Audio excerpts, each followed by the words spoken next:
Hey, Ben. Thanks for hopping on the pod. It's good to see you Yeah, again. no problem. Thank you so much for having me.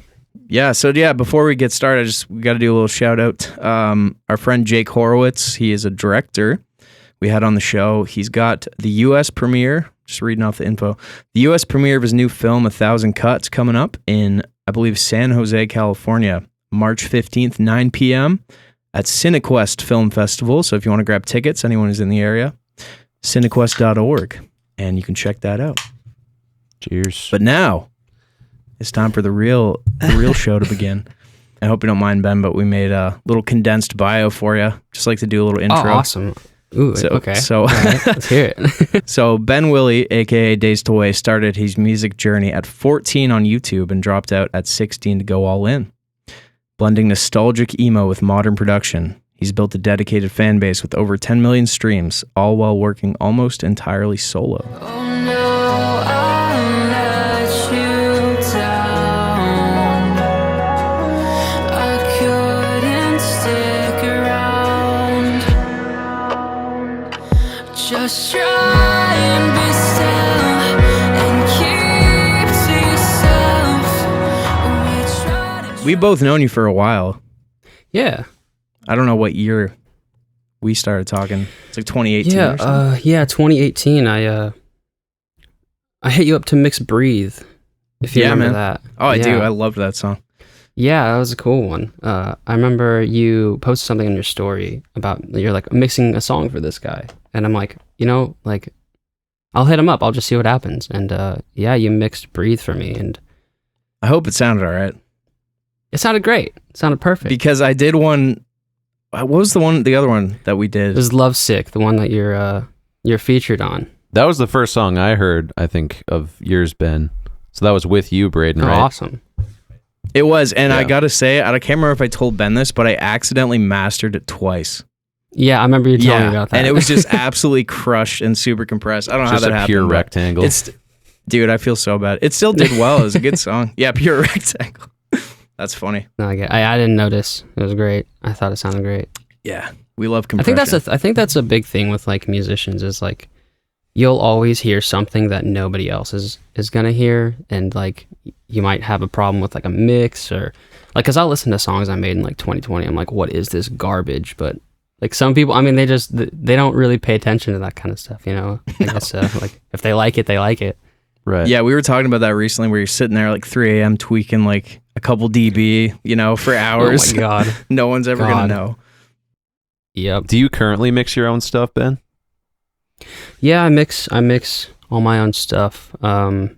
This last record, I did all the mixing, but I had somebody master it, and I usually run all my programs through. Man, this is a confession here. I run all my mastering through BandLab free mastering. Nice. Yeah. Awesome. And but yeah, no, I don't know if you guys know Grant Barry. He mastered this whole album. Awesome. I don't. Who is he? I'm not sure. My label was like I looked him up, and he has a few pretty big projects. He's pretty well known. I think so. Yeah, dude, shout out Grant Barry. He made the song sound like. Yeah, we're kind of the same where like sometimes we'll just use like Isotope or something, but mastering something like it's always worth outsourcing because that's like a whole art in itself. Mm-hmm. Yeah, I like, know so. nothing about it. Yeah, every time I attempt to master my own stuff, I always go back to stuff that people have like professionally done, and I'm just like, dang, why did I even try? I like barely know the difference between mixing and mastering. Is just like getting all the levels Make it right. louder. Right, yeah. Make it louder. Yeah. But yeah, no, this last Mhm. album, dude, it was awesome. Like I really enjoyed Yeah, it. thanks, man. So that's crazy. You mixed the whole thing. Yeah, it sounds amazing. There's so many like acoustic, electric elements, like so many different elements, just like complicate a mix. So that's like amazing that you're able to do that yourself. Yeah, I really appreciate that. That sounds really that's really nice to hear because I think I can be pretty like self-critical in my mixes, and the drums didn't smack as hard as I wanted them to, but I think I look at it and I'm like, I don't know, it sounds like this album's mix. I don't know if that makes any sense. Yeah. You go It's back cohesive. to albums you listen to, like, yeah, and I think as like people who do like mix their own stuff and like do like audio engineering, like you go back and listen to old songs you did, and you can hear like, oh, I never noticed this part in the song. Or I never noticed the highs and lows and mids of this vocal part, like, I don't know, you start noticing like the details of stuff 100%. that you just didn't before. Yeah, I cannot stand to listen to anything like pre-2021. It's just like, and I'm sure you feel the same way. I think we both kind of got started around the same time, like releasing stuff. Maybe like 2018, 2019. I'm not sure when your first release was. Yeah, I did a lot of YouTube stuff when I was a teenager, from like 14 to 17, and then 2018 and 2019, like late 2018, early 2019, I started like distributing music because I figured out, how to do that, and I forced myself to learn a different DAW that wasn't Audacity, and we all started there. That's right. Yeah, I think we all did. Yeah, and I still use that same one. I use FL sometimes, but I still use Reaper, and it gets the job done. Like, how did it kind of start for you with music? Because you kept at it for a long time. Like, a lot of people don't, and you've clearly like progressed and like done a lot of stuff. So, what's the journey kind of been like? How for you, like, how have things changed? Like, what's your perspective now versus back then? Well, geez.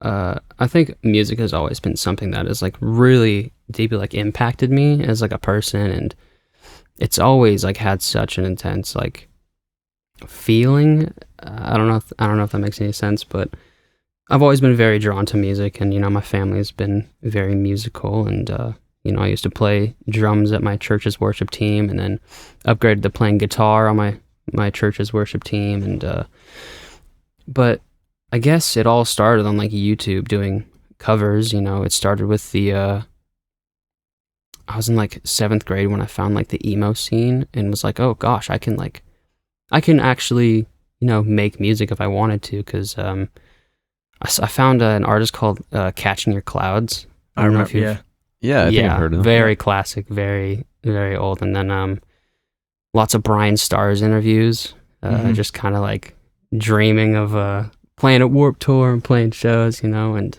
I think the drive to be a musician has always been such a strong like motivation for me, and lots of Say We Can Fly music videos. I came up on a lot of Say We Can Fly covers when I was like really young, 14, 15, 16. I mean, yeah, but I mean, you were a huge influence on where I went, and then later on I found artists like Nothing Nowhere, and then like the underground emo rap scene, and it went from being like, oh, I want to be an acoustic artist, to like, oh, I can blend acoustic music with other types of music, and kind of finding my own sound, and yeah, I don't know, the drive and the passion has always been the same. It's only just kind of like my approach and my writing style and my workflow that's changed over the years. Yeah, that's great, man. I remember like when I first heard your music, I'm a huge fan of your music, and like I was from the first time that I heard it. Cause like, I don't know, it's just some people, they just have, it's like I don't know how to explain it. It's just like your voice, it just carries so much emotion. Like some people have that, some people don't. And you can just feel it. You can feel everything, so really just always loved your music, man. It's just, I'm so happy to see you still doing it.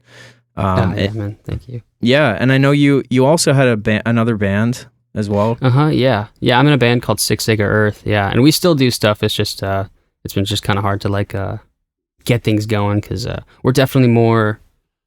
I guess we do a lot more when it comes to production. Yeah, I noticed that, man. Your music videos and stuff, just really high production, like so cool. Yeah, and it gets expensive after a while, and it's not always like super sustainable. Just like throw money at something and like see what happens. But 6 Acre Earth, that's my band. I love my band. I love being in a band. It's pretty sick.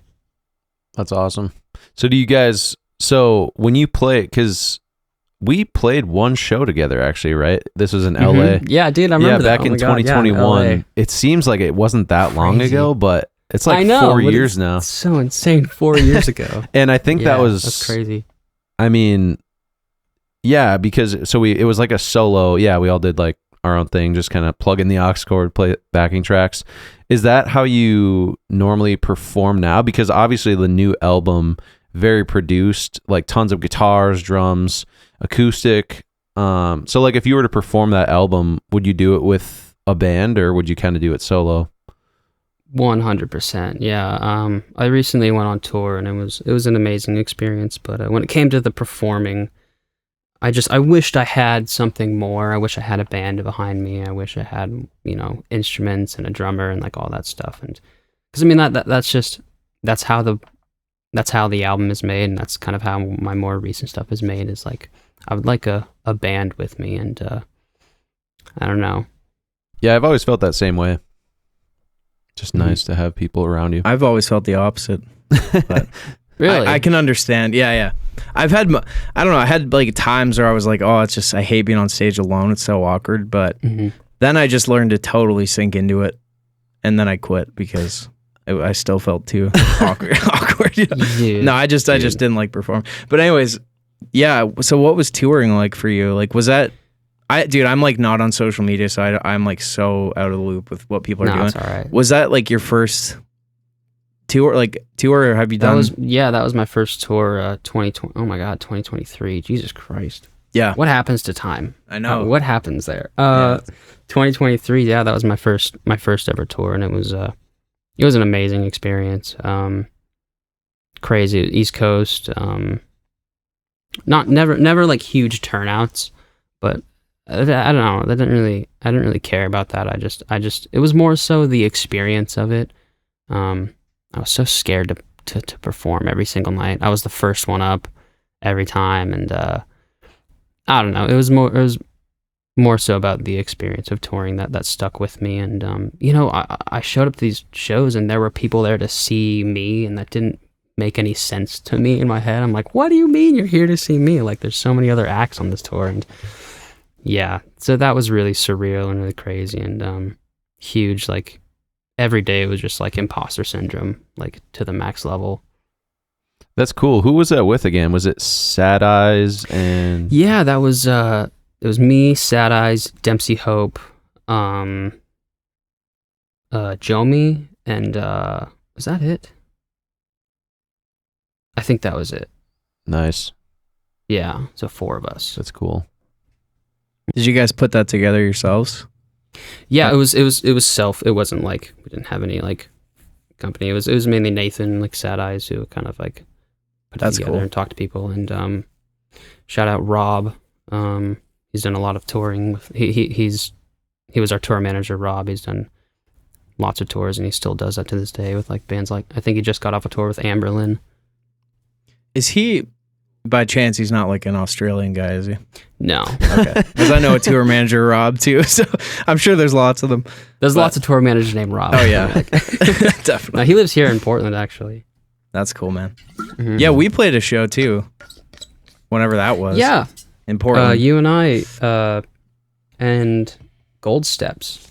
Wow, yeah. And Johnny Gilbert. Yeah, it was that tour, yeah. Yeah, October 2022. It was like a pizza shop or something? Yeah, it's called Dante's. It's actually pretty like, there's a mural in the back, the Keep Portland Weird mural, like that big popular one. That's Dante's. Yeah, it was a pizza place, and King Banana Jeff, he puts that show together. I think. I don't know if you talked to him at all. I probably did. King Banana.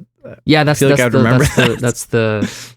company name is King Banana. And, okay. Dude, I was like back and forth messaging him on Facebook, like begging him to like let me play that show. And dude, I personally spent like $200 on tickets to like meet the quota. Dang, so dude. I can play. Yeah. That's awesome. Thanks for And That's it's amazing. dedication, Yeah. though. Yeah, I feel like I really wanted to play. that's awesome. Yeah, I feel like doing stuff like that is, I don't know. I feel like that's key, even though like some people might be like, oh, like that's crazy. But I've always been down to like, so yeah, do whatever you can to like get opportunities like that, because it doesn't always come around. Plus it's like hard. I know for me, I don't know how Portland is, but I actually sometimes struggle to find like people coming through like my area, at least in Minneapolis, where it's like a relevant scene or like relevant shows. And I don't know if that's like ever been an issue for you, I guess, where you're at, but I don't know. It's always just like putting together shows is just so hard. So it's like if you can find an artist that like you can play with or like open for, and it's like the perfect fit, I feel like those are always just really cool moments that you got to like hop on, you know? Yeah, the local scene here is really, really crazy. And my band, that's kind of what we did, was we would get gigs before we even started putting out any music. My band would just like, we would play shows together, and we haven't played a show since like before COVID happened. We had a show lined up. It was actually pretty sick. We had a show lined up with Secrets and Picturesque that didn't end up going through, unfortunately, because of COVID. And we just haven't played shows since. Once COVID hit, we were like focusing on like recording music and like putting out music and stuff like that.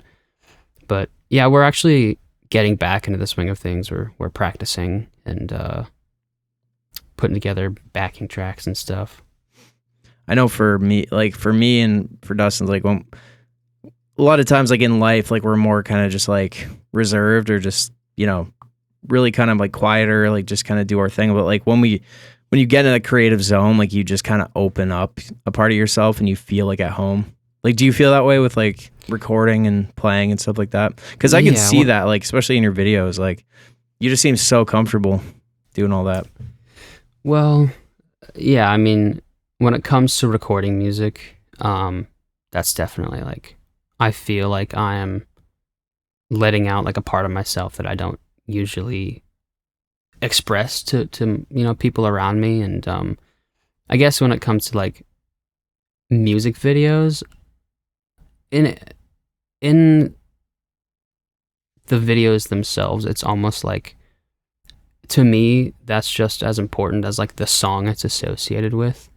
And I don't want to say like I'm putting on an act, you know, when I'm like performing in the videos, but it's more so like the vibe of the videos and the location I'm filming at and the scenery kind of have an impact in the same way that the music does. It's almost like I'm making the video in the same way that I'm making the song, and kind of expressing those feelings the same way. And yeah. I mean, I guess when it comes to performing, I'm kind of in that same boat with you, Braden, where it's like I don't really like performing that much just because I'm such an awkward person. Me too. And Yep. I hate that feeling of like, everyone look at me. I know, doing. that's the thing. It's like the center of attention thing. I always have a hard time with.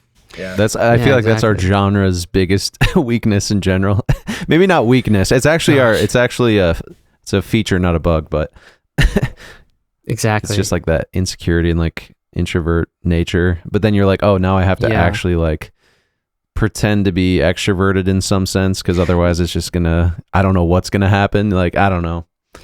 Yeah. Yeah. I think my biggest struggle when it comes to like being a musician is the social media aspect of it and the performance aspect of it and it's like, I don't know, a couple of years ago I had a few videos on TikTok do like really well, and I don't know, it just kind of changed something in me where I'm like, okay, now I have to keep making videos, and now I have to keep making TikToks, and now I have to keep uploading, and it burnt me out so quickly. And after a while, I had to kind of sit back and be like, I don't know, I was posting things online and posting videos and hoping they would get likes, and I don't know, for me, it no longer became about the song. It was more so about the song, the attention that song got, and I didn't like that feeling. I didn't like that, and I think it's gotten so much more difficult to pursue the frequent posting online after that realization. Yeah, man. I went through the exact same thing. Because you start to kind of define yourself based on that when it's not about that, you know? Mm-hmm. Yeah, it's a tough thing, dude. I couldn't do it anymore, but I understand. It's kind of the thing though. It's like kind of a necessity if you want to like put yourself out there and do all that. But it's hard because I feel like so many creators and musicians are like introverted people, but then you're forced to do this, you know? Yeah, you're forced to kind of be like, look at me. Yeah, it's such a weird feeling. I feel like people, I mean, maybe people do talk about it a lot, but I'm like, I struggle with it so much where it's like, I just dislike being on camera, and exactly what you said, like the whole like, oh, look at me in my song. And it's such a weird feeling. And it seems like unless you're just pumping out the short form content, like just all the time, you just feel like you're doing yourself a disservice if you don't do that. But meanwhile, it's like directly the antithesis of what it is to be an artist, what it feels like sometimes. Because it's like, oh, I have to like put on this like persona that I care about attention when I don't really, but I also want the song to do well. It's just like this battle. And I envy anyone who can like do it easily and can just like pump that stuff out and like get tons of views, tons of likes. But I'm just sitting there like, well, here's another deep track that no one's going to actually stream because I'm not willing to put out 100 videos repeating the same thing. I don't know. But yeah, it's always nice to hear when other people struggle with that, because I'm like, am I the only one who's just like dying trying to do this? I feel the same way when it comes to that thing where it's like, am I the only one who feels like this? Right. Like, because I'll see artists posting like all the time, and I get so down on myself, and I'm like so hard on myself, being like, you need to do that, you need to post. You gotta make a TikTok. You gotta right. And you put this pressure on yourself that just keeps growing and growing, and then you're like, "What am I doing?" Yeah, it is nice though. How's it been? See the art. Sorry to interrupt, but yeah, I was just like, it is nice when you can be an artist who like just puts out really good music. Maybe doesn't post all the time. Maybe doesn't like succeed extremely well at like the whole marketing thing, but can still create genuine connections with people. Like, you know, just by putting music out on Spotify, Apple Music. And like, I don't know, I just like respect people who like genuinely, you know, like have a catalog, have like tons of music, and it's not all about like the next viral video. It's like, it's about the art itself. So yeah. And I've honestly been sort of kind of brainstorming, being like, how can I make that short form content in that kind of, you know, because I am a smaller artist, and make that short form content like art in itself, right? Like something that I am creating to express myself, rather than just like a quick TikTok, you know. Dude, I feel like it would all be easier if it wasn't all like portrait. You know what I mean? Like if you could just do landscape, I feel like you can do so much more like cinematic, you know, stuff. That's always tough. Yeah. I was setting up it's not on right now, but I was setting up my camera, and I had to like tilt it because it was sideways, because it's my TikTok making camera. How's it been being with the label? Dude, Passion the label 8, has right? been Passion 8. The label has really been amazing, and you know, it's been an experience for sure, and you know, I think it's been a really good experience, and I'm really grateful to have been able to experience that with putting out the music, and kind of having this other part of it helping me, and like talking to me and giving me ideas, and distributing the music, because I hate doing that. So that's been cool, and you know, the opportunities that come with it, and you know, having like articles and stuff, and I don't know, it's definitely been a different experience. I knew I wanted to make an album, but I also know kind of like, I don't want to say death sentence putting out albums by yourself is, because I've definitely seen people do it and it just doesn't go very well, and I don't know, it's definitely been a different experience, but I'm grateful to have had it, I guess. And I'm excited to be on my own now. I'm excited to go back to. So it was like just like music. a one album type thing? Yeah, really short deal. Really fair deal. Just one album. Well, we did 3 singles, and then we did an album, and that's the way to do it, man, I feel. Because it's like both people have to do their job, you know, and yeah, I think that's great. And it's not like with labels too, it's like, it's awesome you found like a team that you actually vibed with, and yeah, they're very nice to me. And I feel bad because I'm like so ass at responding to things and like checking my phone and That's all right. yeah. Same. No, it makes a lot of sense Yeah. because it's like I've been wanting to make an album forever, but it's exactly what you said. It's like this death sentence of Yeah. how many songs are going to just get zeros. Because I've only put out one EP, and even that, it's like the songs that weren't singles. Sorry, the songs that weren't singles were just so slept on that I was like, oh, like I don't know if that's a good idea in the future. But it's like you're an artist, so it's like you want to put out a massive piece of work that represents, where you're at whatever time of your life. But so I think it is actually a good idea if you can find like some distributor or like label, if you have the same struggles that we do, which is just like, putting out crazy content nonstop, where it's like just to have like someone to support you behind something. I think that makes a lot of sense for especially an album. Yeah, and also like that there's obviously a financial side of things because I'm not a full-time musician. Like I have a job, and if I'm making this huge piece of work that's going to take time, I'm going to need to take time off to do that, and I can't just not make any money in that however long it takes to make that. So that's also been like kind of a factor in that. That makes sense. Yeah, absolutely. So speaking of that, what are some things that outside of music that you do or are interested in, or is it just full music? It's not. Okay. I think about this all the time where it's like I look at my music and I'll listen to the album and be like, oh yeah, I forgot I made this because I spend so much time doing other stuff. Gosh, I'm really into like, I don't want to say I'm like really into gaming, but I spend a lot of time playing some video games. I'm playing Minecraft right now. Nice. That's amazing. Got Still a going. modded Minecraft server going on right now with me and my friends. I play a lot of I don't play a lot of, but I play like tabletop games like Dungeons and Dragons. Oh hell yeah. I currently don't play Dungeons and Dragons, but I play a game called Cyberpunk Red, which is like, it's based off of the game Cyberpunk 2077, but it actually came out before the video game, and it's like a tabletop role playing game in the Cyberpunk universe, and that's been super fun. That's awesome. That sounds dope. Do you guys play any tabletop games or any nerdy games like that? I'm in a D&D group right now. But Nice. yeah, we just started a new campaign recently. I do like Magic the Gathering a lot. Didn't you say you were into Magic the Gathering? I don't remember.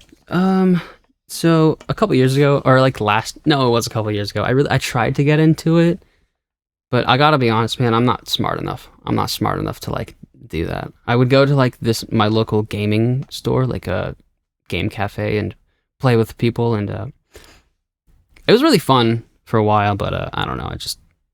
I never got good at it, and I never fully understood it. And Yeah. I don't know. It's the people at game stores. The people at game stores, they just play the cards and they expect you to know exactly what they do. They're just like, I'm just going to play this card, and then they go to the next thing, go to the next thing. I'm like, wait, what's going on? What's going on? I'm like, hold on. Yeah. And honestly, a lot of the people I played with were really, really kind when it came to like questions. I was like, what does that do? I was like, what should I do? And they would just like help me through it. Yeah, I love that. I love the community of people like that. I've always felt so at home with, nerds. Same here. I don't know Same here. if that's mean to say. Oh no, I'm a total nerd. Yeah. I get it. Yeah.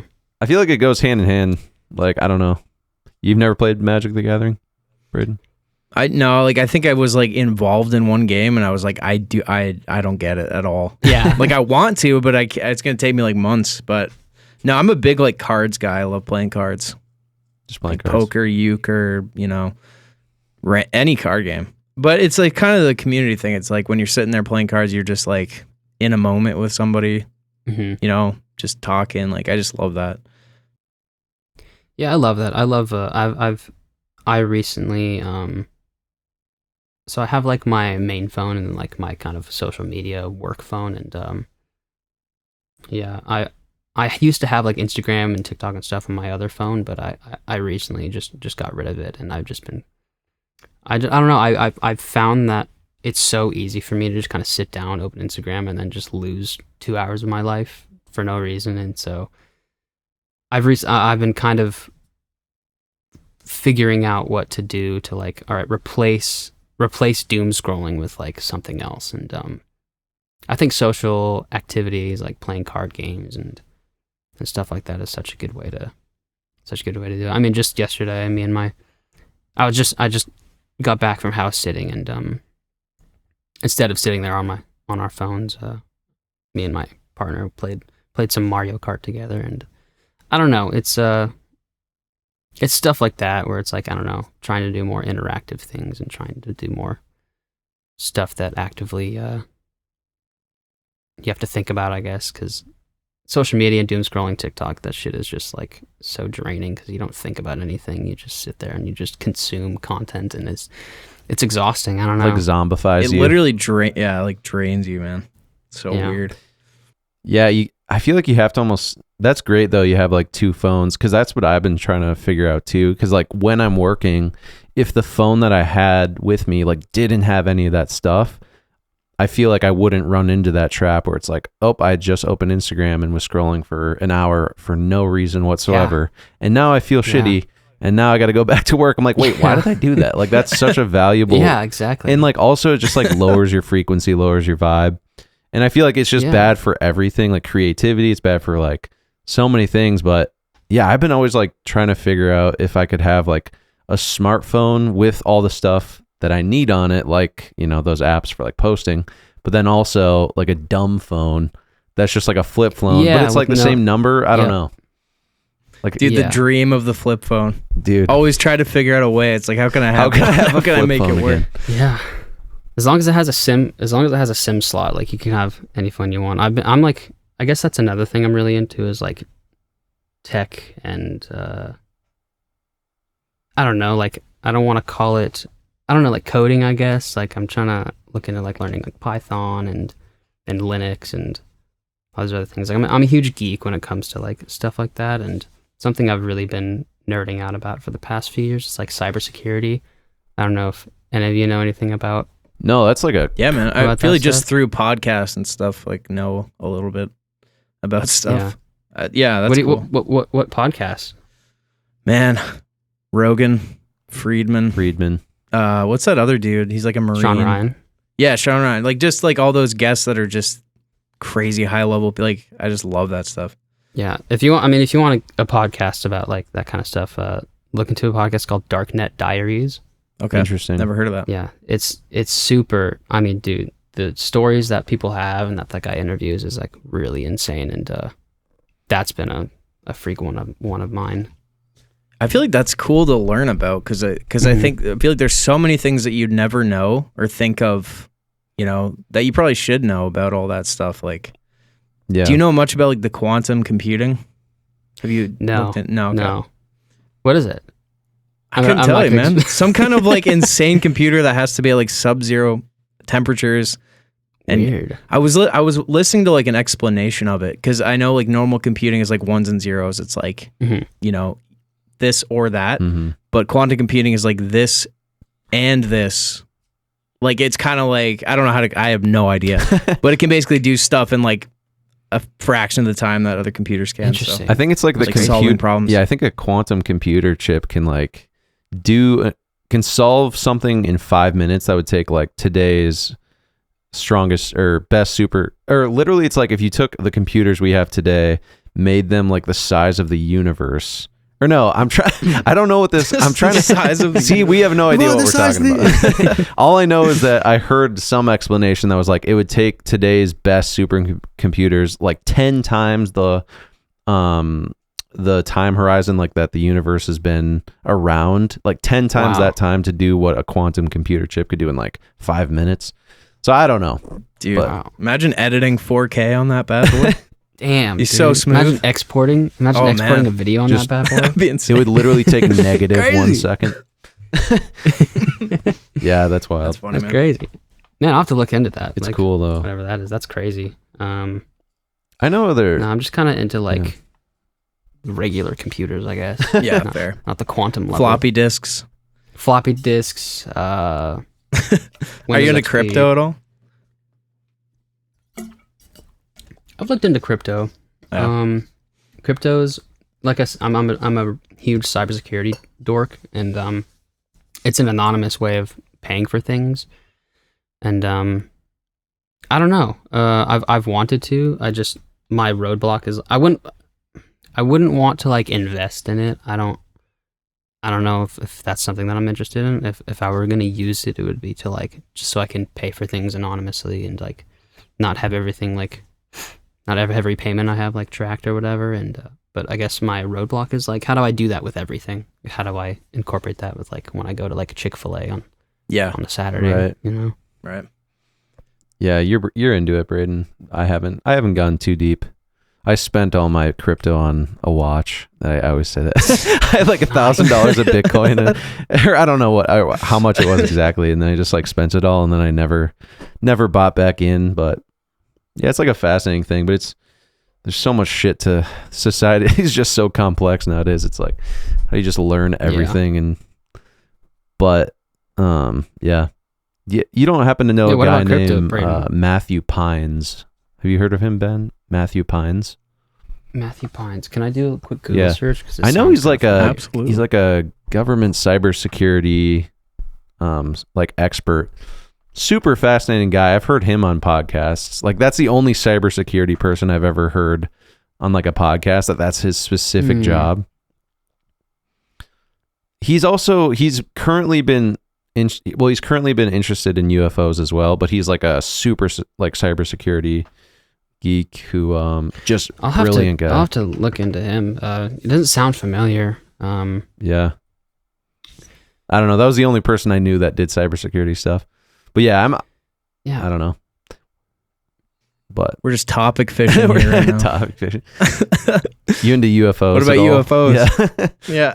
Dude, UFOs. All right, let's get into UFOs. Oh hell yeah! Fucking, let's dive right in. I'm a huge UFO geek. Recently, so is Dustin. Yeah, I'm like beyond. Like I'm over the top. Can I tell an embarrassing story? Would love to hear. Yeah.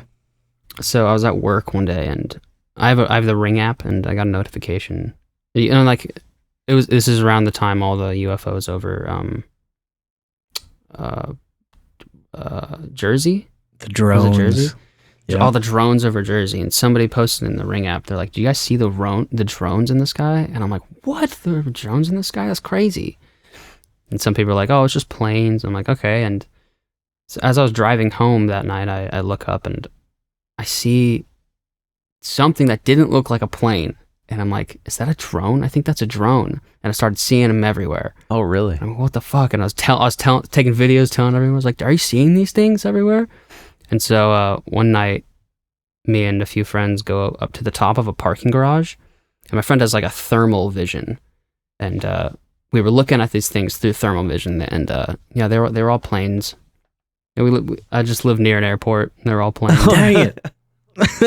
That's hilarious. I had a few people convinced though, because they're like, that does kind of look like a drone. Well, that's the thing though, is some of the drones that we're seeing were like airplane shaped, but like clearly lower than airplanes. But I don't know. I guess you could tell like if it's through thermal, like okay, that is a plane, but it was for sure a plane. Yeah. For sure awesome. A plane. Were you disappointed, kind of? Oh, I was incredibly disappointed. It like bothered me for the next couple of days. I'm like, damn it. That reminds me, like I actually the other night I was driving, and this was like pitch black outside, and I was just driving near where I live, and there's this like swampy area where there's like no one around whatsoever, and I saw like, you know, like kind of like the FAA standard lights. You got your like, you know, it looked like a drone was flying, but it's pitch black, so it's like, okay, so is it like someone flying a Mavic? Like, I don't know why you would. It's pitch black. Yeah. Like, I don't know what you'd be filming when it's literally pitch black outside. And I just saw this like thing like move across the pond and then like go back, and then it kind of like moved, and then it kind of like, it was like moving in such weird sporadic ways, but it did have like the flashing drone lights. And it was like but it was like weird colors. Like it wasn't normal colors. And all of a sudden, like it just sat there in the middle, and then the light just like faded off. So it didn't like land. So I was like, what the hell was that? But I'm pretty sure it was a drone because it had the flashing lights. But at the same time, it was pitch black. So it's like, what are they doing? Like LiDAR scans? Like, what are you doing at like 10 p.m. with a drone? Because obviously, like, yeah, me and you, Yeah, Braden, exactly. film with drones, but it's like, it's got, like, you need a decent amount of light.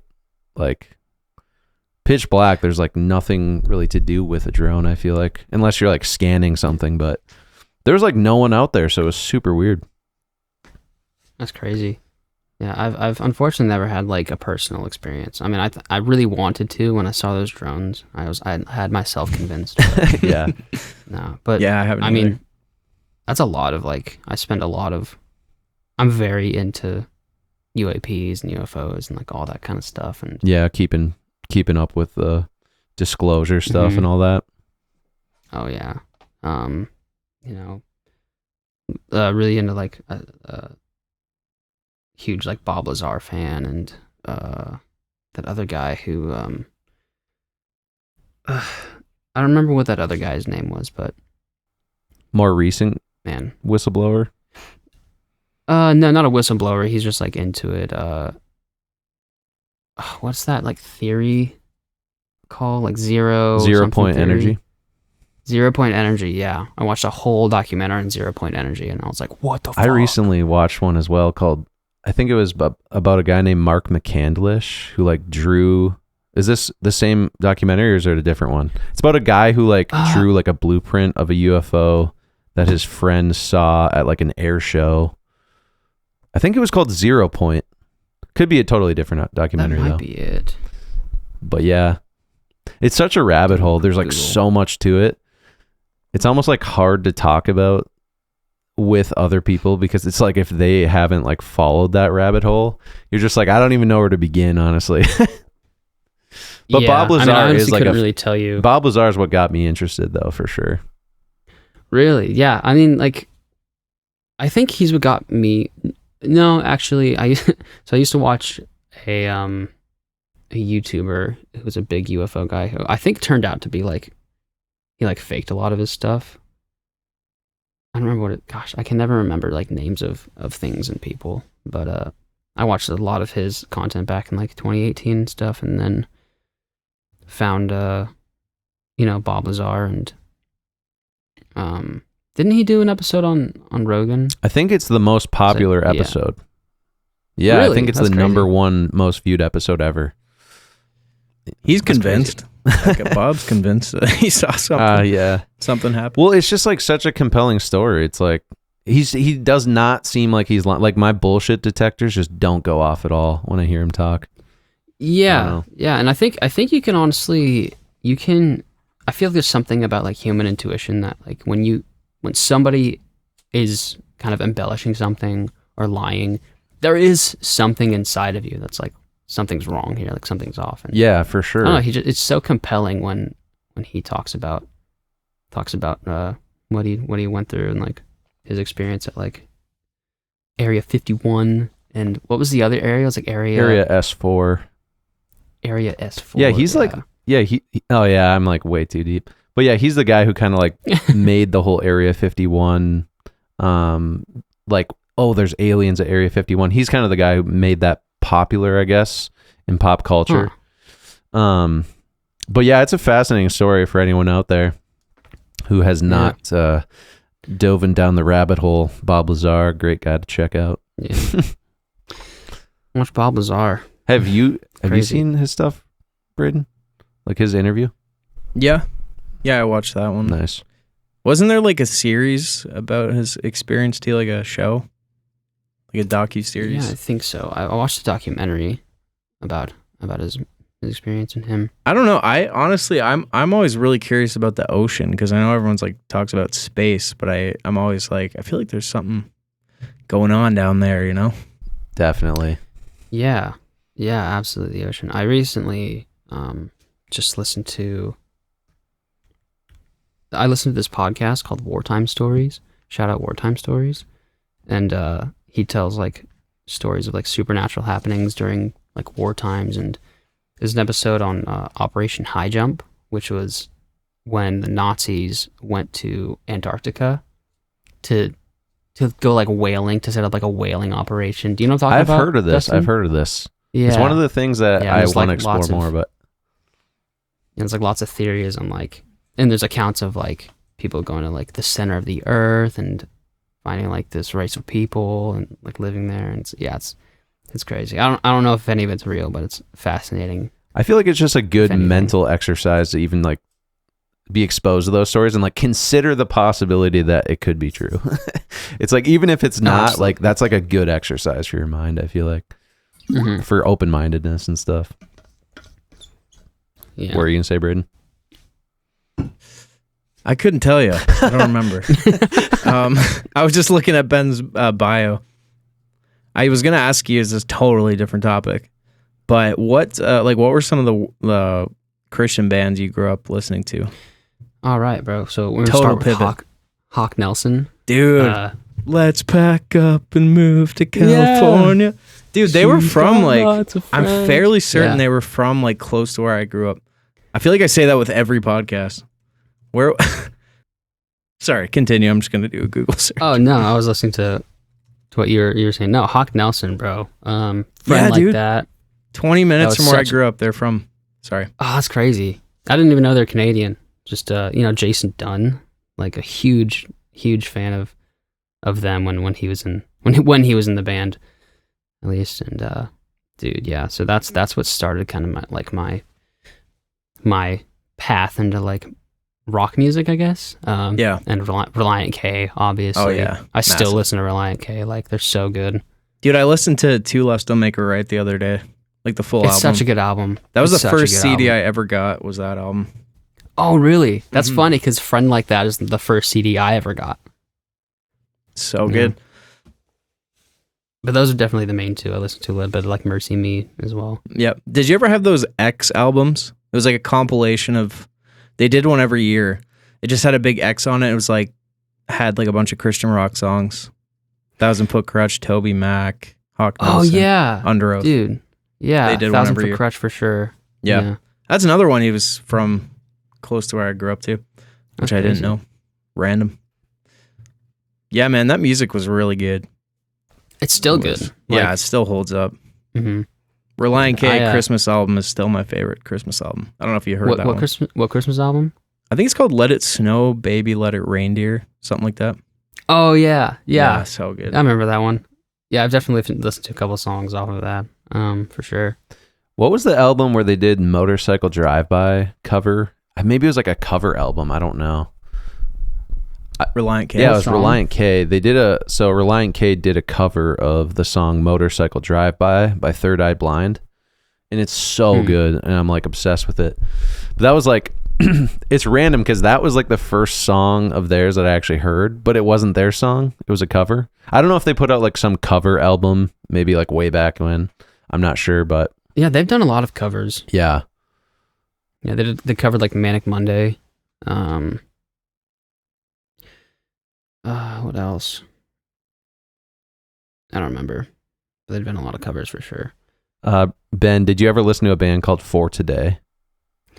They sound familiar, but I It couldn't was like tell a you. Christian metalcore band. I was obsessed with them. Huh. But yeah, they were like my favorite band of all time. I was really into Under Oath as well, but yeah. I'm in probably in my journey. Yeah, just can't I've remember. listened to like plenty of like all the Warped Tour bands. Mhm. Yeah. Did you grow up on that like music kind of? Like was it Yeah, like for Christian sure. music first and then you kind of got into like Yeah. secular, whatever Yeah, they call it? I think that's like a pipeline, Christian Yeah. music to metalcore pipeline. Because I'm obviously like Switchfoot, they're pretty heavy, and like you said, 1,000 Foot Crutch. But yeah, for sure. Yeah, I mean, I grew up on that when I was like really, really young, like 8 years old, 8, 9, and then when I reached middle school was the more like Pierce the Veil and Woe Is Me. Nice. Me, yeah. Dude, I used to love them. They had that one singer. It's really good. But I think he switched bands. Tyler something. I can't remember. I don't even. Oh yeah, Tyler Yeah, Carter. it's been a while since I've listened. I remember my iPod was just full of just metalcore, Christian rock. Yeah, all that kind of stuff. Oh It's yeah. awesome. Yeah, I miss those days. Yeah. I miss those days too. I actually like I'm in the I guess the vibe of like trying to like get away from your phone. I recently I bought this like Amazon like MP3 player. Oh, that's That's awesome. sweet. I was like, I think I want to buy an MP3 player and then fill it up with songs and just like take that on, leave my phone at home, take it on like a skate or something and just jam out. Because, there's such a charm to like when you were younger and you would rip songs off of YouTube, and I would always like download songs off of YouTube and put them on my phone, and before school I'm like, shit, I gotta make sure I have more music to listen to. Yeah. I remember doing that. Yeah. Yeah. Yeah. I mean, you didn't have the convenience of Spotify at your fingertips. You appreciated music a lot more back then. And Yeah. You had like a CD binder or something. hell yeah, dude. Oh, Dude, yeah. the CD player on the bus. I used to rep that thing. 4th grade. Really? They had Dude. that? Oh, I had like a portable CD player. Yeah. Oh, I thought you meant the bus had Oh, the CD no. player. They let you put it in. No, I would just Oh, I would yeah, rep the dude, CD yeah. player, the portable CD player I would have on the bus. Panic at the Disco, A Fever You Can't Sweat Out or whatever. Oh yeah. Dude, Oh yeah. Dude, I used to That was have great. I had a CD player when I was younger, and it was so funny because I would listen to Friend like that on the CD player, and I would like jump on my trampoline, and every time I would like jump, like the song would like stop for a second, it would, dude. like skip. Same. Trampoline. Really? Event. Oh, dude. Every day I was out there jumping. I slept on it sometimes. Dude, I was the same Oh, way with the hell tramp. yeah. I've never listened to music on a trampoline, but I would like create. Dude, I used to I had this like little tube TV. I'd bring it outside, put in extension cord, and just bring it out of the trampoline. Really? And watch VHS tapes and camp out. Yeah. Oh, that's It sick. Sounds like such a vibe. Damn, I want to get a trampoline. Dude, Probably use it like Damn. once now. I had like a Jump King, I think it was called. Man. What year were you born, Ben, if you don't mind? 99, yeah. Okay, I was born 99. 99. Nice. What year were you guys born? Wrong 94. topic. Nice. What, a couple weeks apart, right? November Almost, yeah. 94. Nice. Yeah. My roommates are also born in 94, and it's like, I don't know, we're like a few years apart, but like we still kind of grew up doing the same things, listening to the same things, watching the same things. Totally. Yeah. It's always cool to reminisce with It people is, that man. yeah.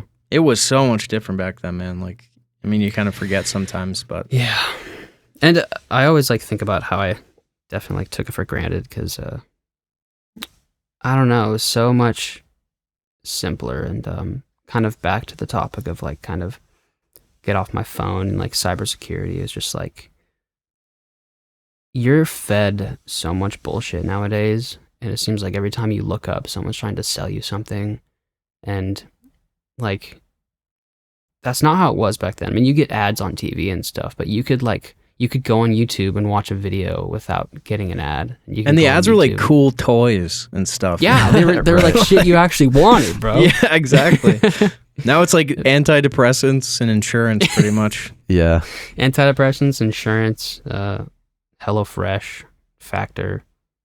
I'm like, Jesus. I never Christ, really man. understood the insurance ads. I was like, how many people are switching to those insurances because of the ads? I don't know. It's just like it's like those ads and then car ads always annoy me. Where I'm like, oh, It's all Yeah. like debt ads. yeah. Like, hey, Yeah. get into debt. Get this credit card. Yep. Can we Take talk out a about loan. can we talk about why on earth they were showing like a car insurance ad on Nickelodeon? Dude. Like, am I gonna be sitting there at 7 years old being like, I gotta remember this for Dude, you got to store that away. Those Geico. Some of the Geico ones Write are that kind of down, Dad. entertaining, but Yeah. Geico. The lizard thing. yep, Yeah. Yeah, and ads were better too. Like just in Oh, yeah. general, they were just more entertaining. 100%. Even like McDonald's ads were pretty good. Absolutely. Yeah. Pizza Hut ads. Yeah. Yeah. And now it's just like, I don't know, even like when you get an ad for something, it's like for me personally, whenever I am talking to my partner about something I like or just something in general, and then like 10 minutes later I'll get an ad on my phone for that thing that I was talking about. Oh, Mhm. 100%. And Dude, I'm like, I've fucking hate turned that. off every possible setting on my phone, Google, YouTube, and it still happens. Like yeah. yeah. Yeah. There's unfortunately there's no way out of it if especially like, I don't know, there's like a lot of different factors when it comes into like kind of securing yourself and online and like on your phone, and I know iPhone is like they're like pretty predatory when it comes to like capturing your data and storing it and like selling you things and like stuff. I actually on my other phone, I installed a custom firmware called Graphene OS, and it's designed to like turn off certain settings on apps, and unused apps will turn off permit like a lot of permissions if they go unused, and that one's been pretty nice because I'm like I don't, and I also just don't use Google on it. So yeah, Dude, Google just is when the worst. you search something, you watch a YouTube video, and then you get an ad for it. It's like, I don't know. Google's Mhm. insane, dude, because like I was just telling you this, Braden, but I actually, funny enough, this kind of ties back to what we were saying earlier. There's this documentary called 0 Point, and it features this guy named Mark McCandlish, and so it's about UFOs, kind of about 0 point energy. And in the documentary, it talks about all these whistleblowers who have been basically like whacked and like all died by suicide coincidentally during some like breakthrough thing in 0 point energy.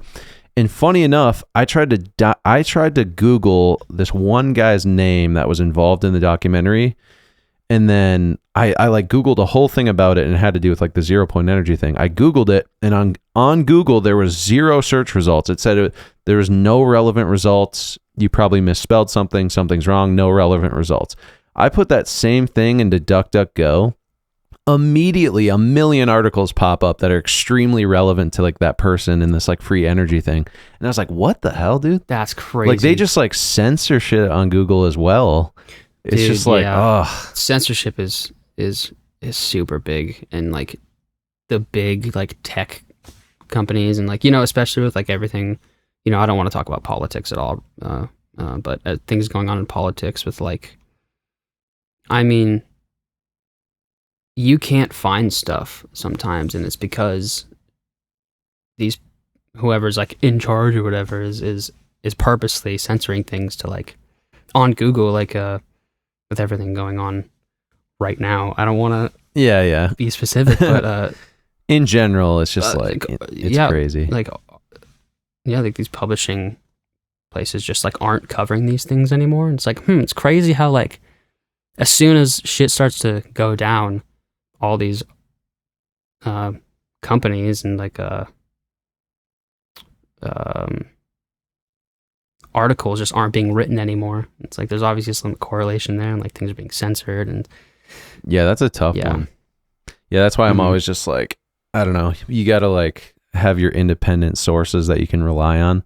Like you can't, you can't be using like just basic like Google and mainstream media to get your information. Like nowadays, it's just so obvious. Like you got to like have your independent sources that you trust, and just like, you know, it's like anything that's going on. I'm like, okay, there's people I know, they're completely detached from like the corporate craziness. What are they saying? And then hear it from other people. It's like, yeah, anyone who's just like tapped into that like classic mainstream propaganda, or like even using Google, and it's like, yeah, you don't know what you're getting anymore. So yeah, it's crazy. You have to use multiple sources, and you have to look up things in different places. Even using different search engines, you know. I use Brave. Brave is really cool, and I've used DuckDuckGo, and I use one called Start Page. You know, I use multiple because you never know what you're gonna see, and that's also another reason I got off of social media, is just because it became all like politics and stuff like that, and it's so draining. It's so exhausting consuming that stuff every single day, and I think it's incredibly important to be involved politics, or at least understand what's going on in politics, and kind of be in the know and educate yourself. But God, that shit can be exhausting if you don't give yourself a break every once in a while. Yeah, man. And because like so many people, that's like their identity is wrapped around that, to where it's not even so much sometimes politics anymore. It's kind of become like a lot more than that. Yeah. So I think it's no, I agree though. I think it's good to like know what's going on, but then stay kind of 1 foot out so you don't go nuts. Exactly.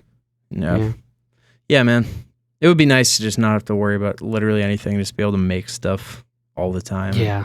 And I think, you know, honestly, I think that's part of the reason that we kind of look back on when we were younger, and like the days before social media became When we had days to waste, When we had days to waste. That's awesome. Yeah.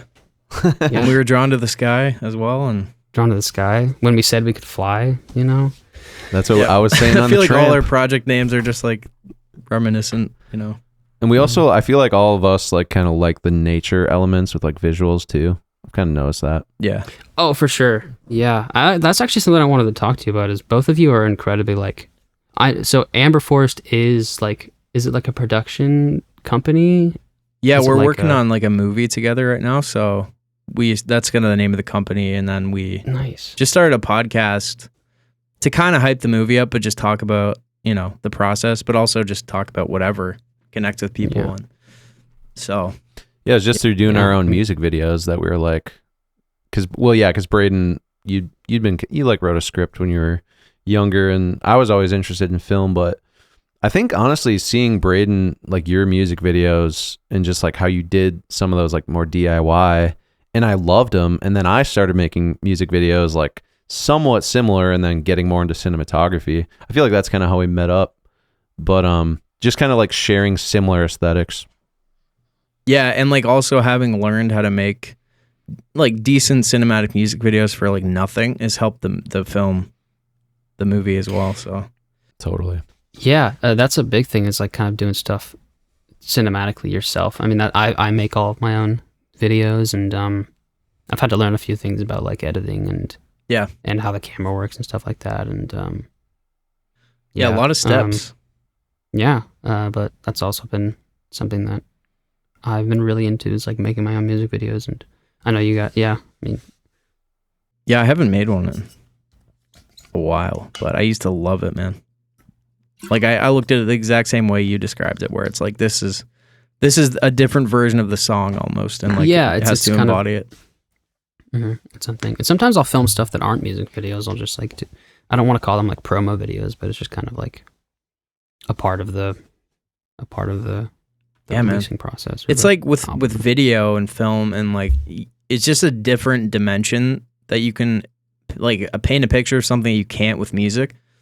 I feel like we're always chasing that, like the fullest expression possible, Yeah, for sure. The big thing is finding somebody to like film for me. I don't know if you saw my music video for Indigo, but that was I think I filmed did. entirely by myself. I just found like a forest, and I'm like, here's a good spot, and I just like had the tripod and You've done some of those. lots of Yeah. zooming in and out. It's so hard to film yourself, dude. It's so hard. It sucks. Because Braden, you did a Through the Trees. That was pretty much by yourself, wasn't it? That was fully by myself. Yeah, it was. Really? Yeah. What? Thankfully, I had autofocus. I'll have to go back and watch all that stuff. Yeah. Yeah, man, that was. Yeah, it's just never fun because you're tripping over cables. I mean, depending where you do it. If you have lights set up, it's just stuff your tripod falls over. Yeah. On that same topic, like, how do you guys feel about filming yourself like in public? Can't say I've ever done it besides for like a music video. Yeah, I guess that's what I'm like referring I to. recently did it. It was for I Left My Heart Behind. It was like I just filmed it out in Santa Monica where I used to live. And it was so awkward. Like I felt so awkward about it. You gotta let. I guess yeah, I you didn't gotta film. Let go. Yeah. I don't know. I just hate being. I just hate anything that's like drawing attention to myself in a music context, like visually, like with me singing, because it's just like so overdone. Like the whole, it's like, I mean, music videos are way cooler because like you're lip syncing to like a larger thing. But I always find it so hard with the short form to do that, where I'm like, ugh. Yeah. Because I'm like, this is and that's a cringe, big but I thing, is know like- people, this is like what gets views kind of more, and it's so tough. But Yeah, it's also like it is cringe, and it's like I hate doing it, but I always really appreciate and I like the end result. Like I like what I made, and it's I don't know, it's always like a God, I hate going on public and like people look at you and you're like, stop looking at me. totally. Yeah, I'll have to check out that Indigo video. Yeah, dude. I really love Dancing in the Rain, that song on the new album. That's thank you. That also that video was also filmed completely by myself as well. Now that I think about it, there's been a lot. Yeah. The song Completely, I really like that one. Oh, thank you, man. Yeah. Beautiful. Yeah, Dancing in the Rain was actually because I knew I wanted to end on like a really big, exciting, longer song. Yeah, because I noticed there was like some guitar in there and stuff too. Yeah. Julian David Hall did the guitar solo at the end of that song, and he's incredible. So go check him out, Julian David Hall. Yeah, I made the song, and I said it to him, I'm like, "Yo, can you rip at the end of this?" He's like, "Fuck That's awesome. yeah." But yeah, that song was really fun to make. And for completely is actually interesting because it's MIDI piano mixed with real piano. I have a standing piano in my garage, and I just took my iPhone and I set it off to the side, and I recorded some real piano, and that's in there. That's like the main piano, and that song is just filmed with or recorded on my iPhone. That's sick, dude. I've used iPhone stuff before. Mhm. Random sample or, I don't know, random sound. It's kind of a vibe. Yeah. It's hard to replicate Yeah, the for iPhone sure. memo sound. Yeah. It's very Dude, iconic. I feel like the newer ones, they added a lot of compression, though. Did they? I don't know if you noticed that. Maybe it's just my phone. My phone's almost broken, but I never buy the newest phones. I just buy like used old ones. Oh, absolutely. That's the move. Yeah. Yeah, I've got a 12, so I don't know what's going on after that. But I got a 13. But here's the thing. It's like, I don't care. You know? Yeah. I really don't care. But it's like, I don't know. I call people on it. they're all I the don't- exact same every year. There's like no major It's the changes. exact same fucking thing. Yeah. Yeah. Yeah. So Ben, Yeah. did you said you lived in Hawaii for a little bit? Am I right about that? Yeah. I lived in Hawaii for almost a year. Okay. Yeah. Yeah, what was that What like? was that like? So it was amazing, first of all. But I don't think it was amazing because like, oh, I'm in this tropical paradise. I think it was amazing because it was the first time in a while where I was by myself, and I kind of had like individuality, and I had freedom to, you know, do what I wanted, work on music, you know, figure myself out, what's going on in my brain. But yeah, I split with my partner, and then I moved. My parents were living in Hawaii, and I was like, I didn't know what to do. Like that night, the night after, or the night of like when me and my partner split up, I slept in my car in a parking lot, and I went to work the next day. And after work, I was driving around, and then I had nowhere to go, so I parked in like a parking garage, and I was just sitting in the back of my car on my computer or something, and I was talking to my mom. She's like, you know, you can always come live with us, and I had no reason to say no, and that's when like the conversation started. So I moved to Oahu shortly after, and it was during COVID. It was like in the middle of COVID, and so there was just nothing. There was no one on the road. There was like I couldn't find a job. But yeah, it was great because I just got to sit in my room and make music and film music videos, and yeah, it was great. Man, sometimes you need that, you know, and there's no shame in doing that. I've done that. You know, go Mhm. spend some time living with your family and just figure your stuff out. I think it's Yeah. Yeah. Just kind of isolate. That would have been the craziest time to be in Hawaii because there's like no one traveling there either, right? So you're just like Dude, yeah, isolated. That's so awesome. Mm-hmm. There was like, it was a commercial flight, and there was about 12 people on the plane, and Dang, there was nobody in my row, so I just like laid down, took a nap. It nice. was great on the flight there. Have you seen White Lotus, the show? Why does that sound? Yeah, no, that sounds familiar. I Okay. thought about checking it out. That's one of my favorite shows. They shot the first season in Hawaii. I don't know if Hawaii is like, is it like one island or what is it? Oh, there's multiple. Island. Hawaii I have no is concept. It's such a Canadian.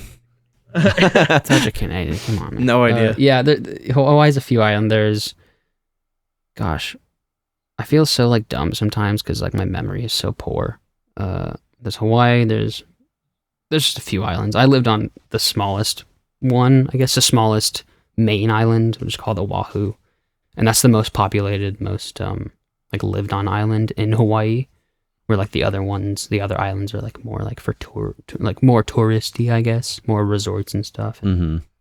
So yeah, I was very deep in like the culture and you know, I mean, it's night and day from like the mainland and like living here. Mm-hmm.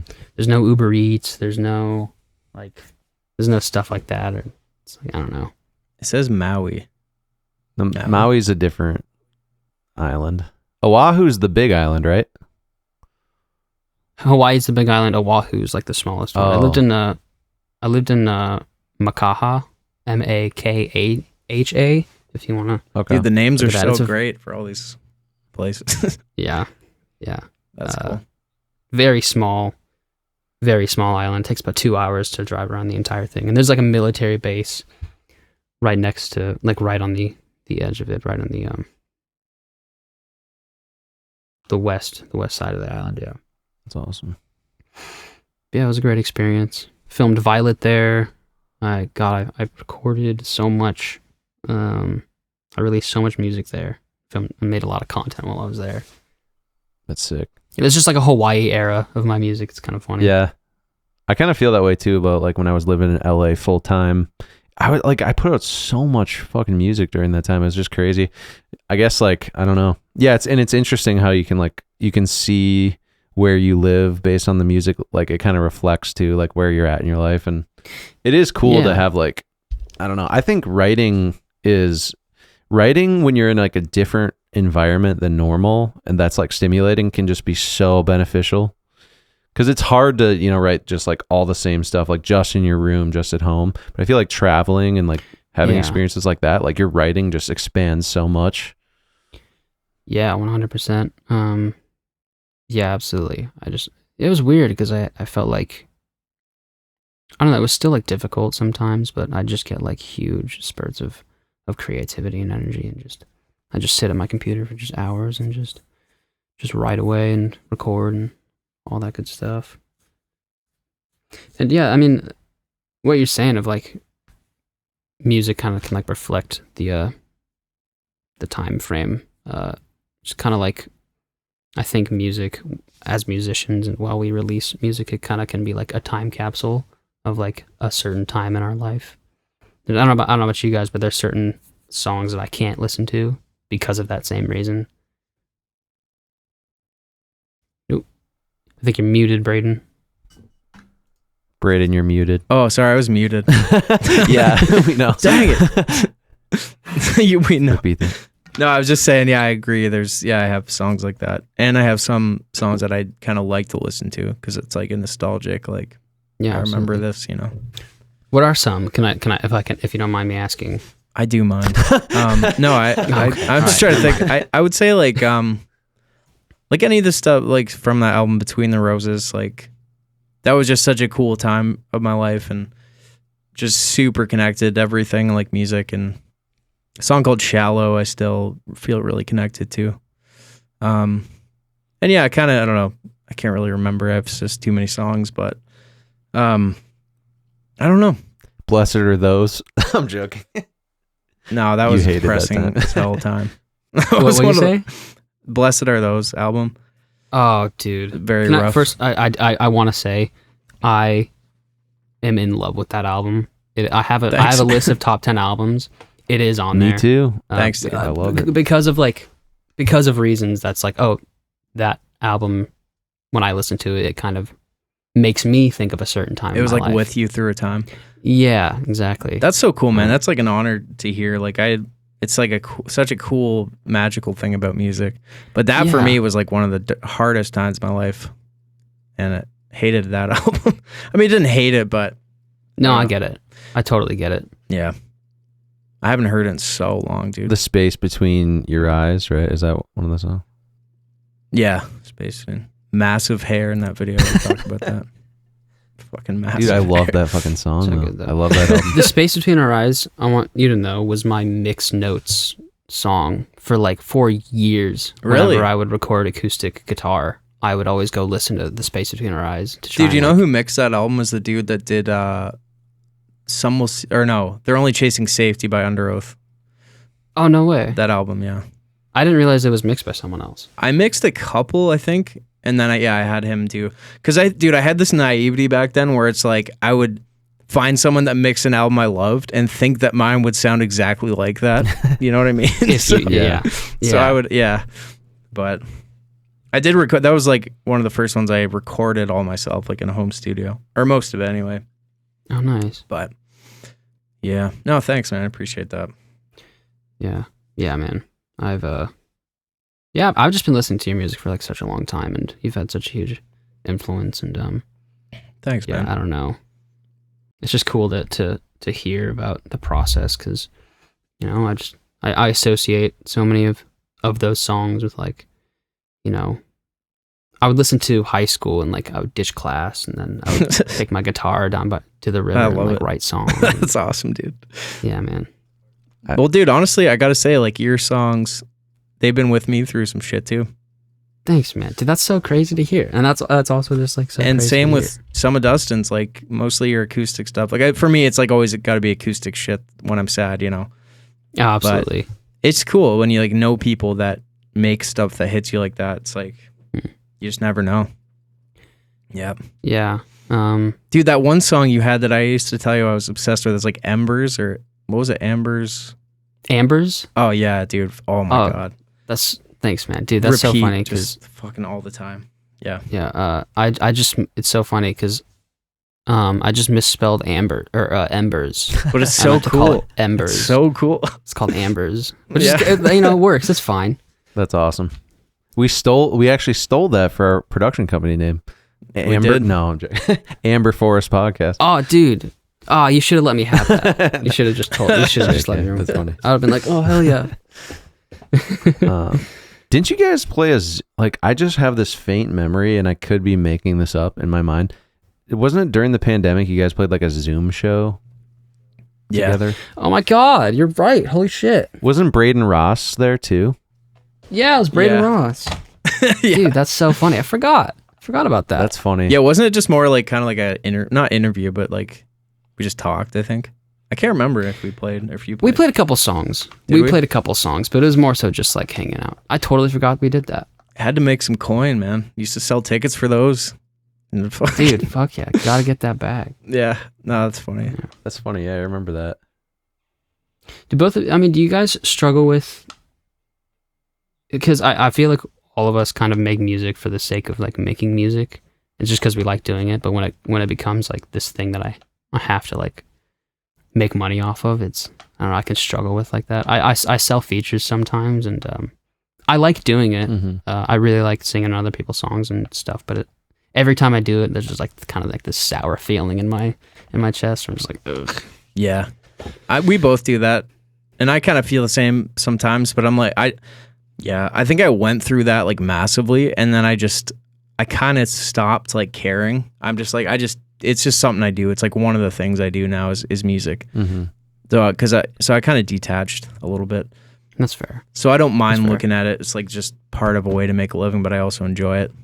But I That's fair. totally know what that feeling, for sure. And that can ruin it if it starts to become like a job, or like you have A job, to do it. yeah. Yeah, for sure. Yeah. Got to keep those monthly listeners up. Oh yeah, the monthlies, the Yeah. almighty monthlies.